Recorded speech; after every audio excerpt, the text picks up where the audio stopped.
Okay. Hi, David. Hello there. My name is Borut Lesjak.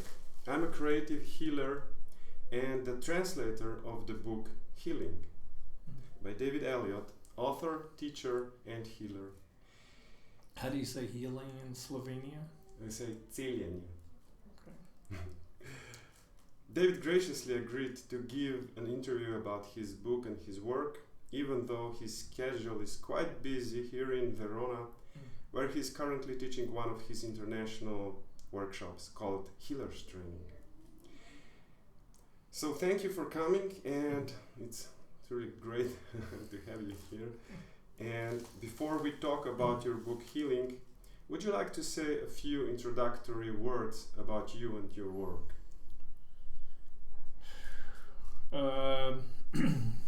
Well, introductory words. I've been coming to Italy for almost 10 years. I like the people here. I like all the people that come together to do the classes here from all over. And I like the food. Okay, good. So, how would you describe your book briefly to someone who's not familiar with energy healing? What is healing? Yeah, I mean, to me, healing it's all in the title.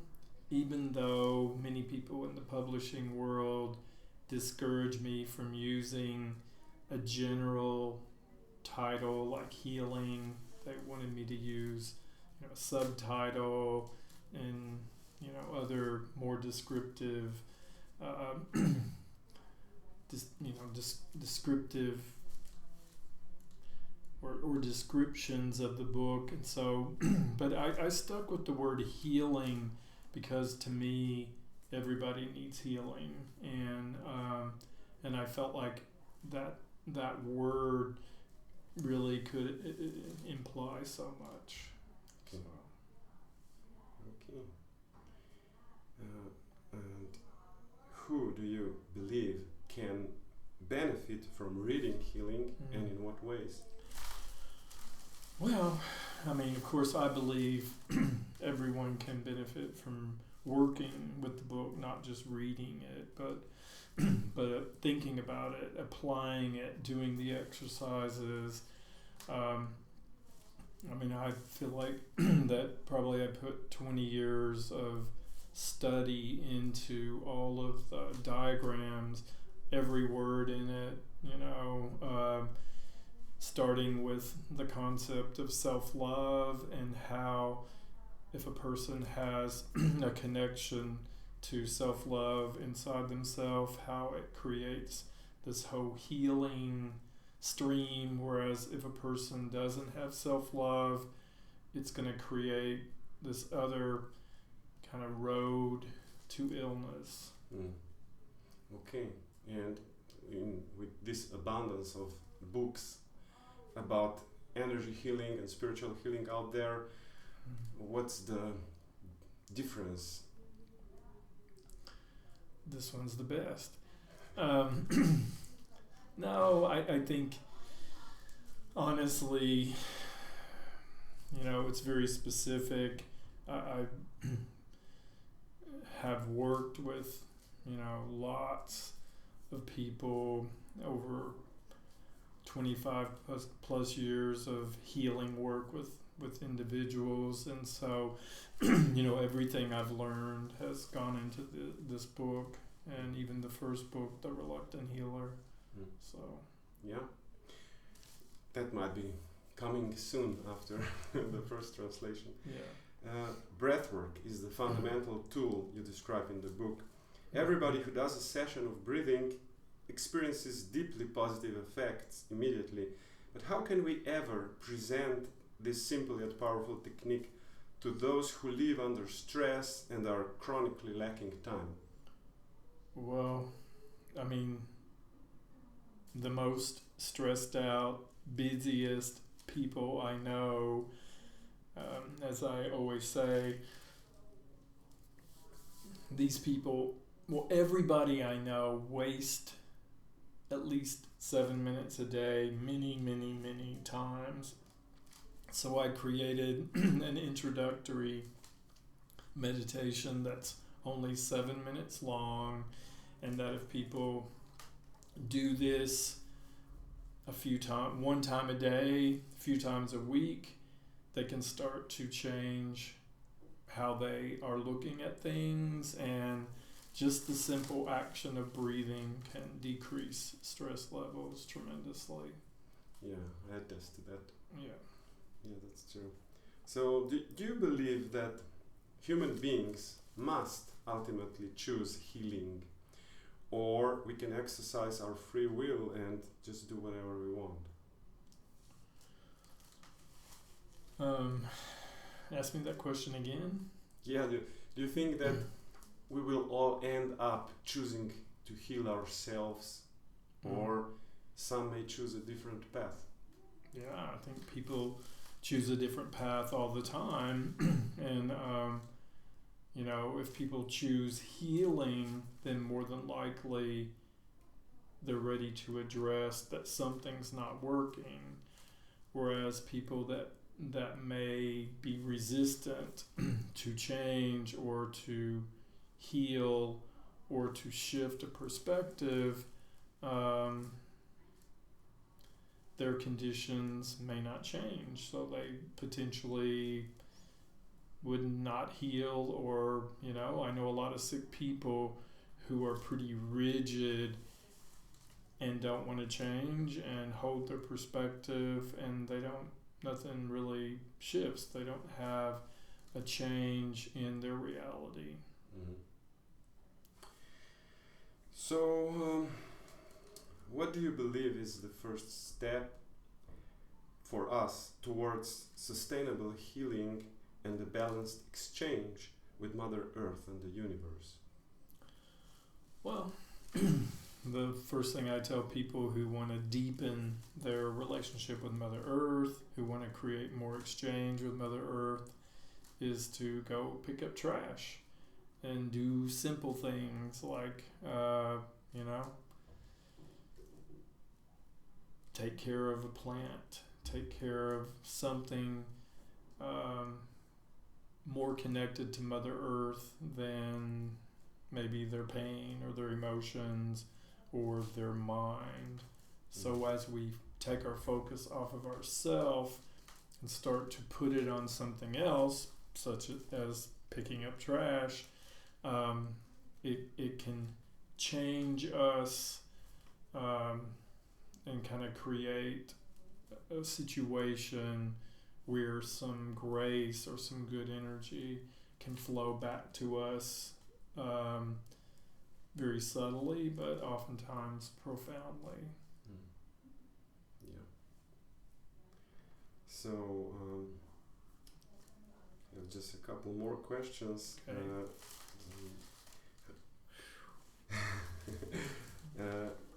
So how can we help others who perhaps refuse to be helped? Well, to me, there's enough people wanting to be helped. They're where I choose to focus most of my energy. If somebody refuses to be helped, I kind of let them be, even if they're close to me. But usually people that are close to me, eventually, even if they're afraid or skeptical, pain has a way of humbling even the most resistant energies. So most of the time I'm just patient, and I don't make it my agenda to try to change people or heal people if they don't want it. If they want change, if they're open to it, if they ask for it, then the closer they are to me, or the more I could want them to change once they ask, I know that there can be an exchange and they're able to be worked with. So I'm a very patient person. Patience, yeah. Yeah. Okay, So, more specifically for the Slovenian people, how does your book address the feeling of confidence on a collective national level? Well, I believe, if we're wanting to affect a bigger consciousness, if we want to create world peace, we do it by, helping our neighbor, giving a dessert to our neighbor, creating this ripple close to us, creating goodwill, having, a smile, compassion for those closest to us. If we continue to do that wherever we go, then that can be felt in the greater good. So I never really look too far in, outside. I deal with kind of what's showing up, and I know that even what's happening with the healing work and breath work, more recently, I've been doing this a long time. Before I wrote Reluctant Healer, I thought everybody would want to heal, everybody on the planet would want to be better, would want to feel more empowered, would want to feel more. And then I realized over time, some people don't want to change. Some people are really invested into staying in the box that they live in, and they, don't want to be uncomfortable, and oftentimes growing and changing and affecting, being an energy that affects others. We have to be open. We have to be willing to be the example or the exemplar, and we don't have to do it perfect, but if we're willing to be a good example, then maybe not on our timeline, but through being patient and trusting that what I'm doing, what we're doing is good for all or good for the planet, then these waves, these ripples, these, tipping points occur, and things start to expand beyond,